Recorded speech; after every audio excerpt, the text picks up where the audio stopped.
Praise the lord. ఈరోజు దేవుని యొక్క మాటలు ఎలా ఉన్నాయో చూద్దాము. ఓకే,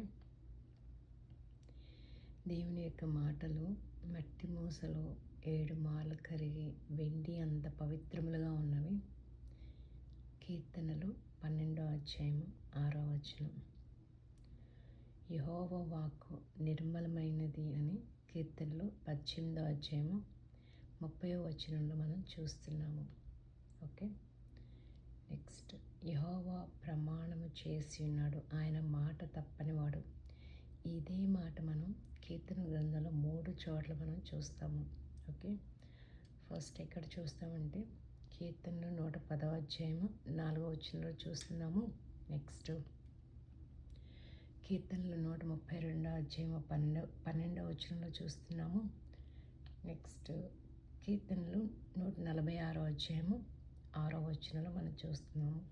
ఓకే, ఫోర్త్ పాయింట్ ఏంటంటే నీ రక్షణ కొరకు నీతిగల నీ మాట కొరకు కనిపెట్టుచు అని కీర్తనలు 119వ అధ్యాయము 123వ వచనంలో మనం చూస్తున్నాము. నెక్స్ట్ ఫిఫ్త్ వర్డ్ ఎక్కడుందంటే జనులు నా మాటలు మధురమైనవని వాటిని అంగీకరించుచున్నారు.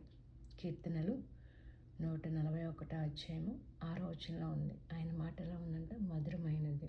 ఓకే, ఈ మాట మనం కీర్తనలో 141వ అధ్యాయం 6వ వచనంలో మనం చూస్తున్నాం.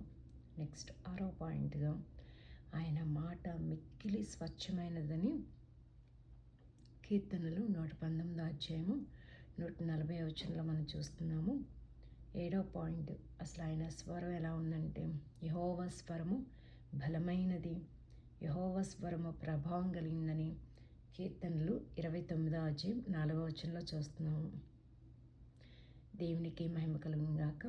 క్రీస్తునందు మీ ప్రియ సహోదరి Jayasheela Errapothu. If you have any doubts, any questions about this message, email at us jayasila22@gmail.com. Praise the Lord. All glory to our Lord Jesus Christ only. Thank you, Jesus. Hallelujah.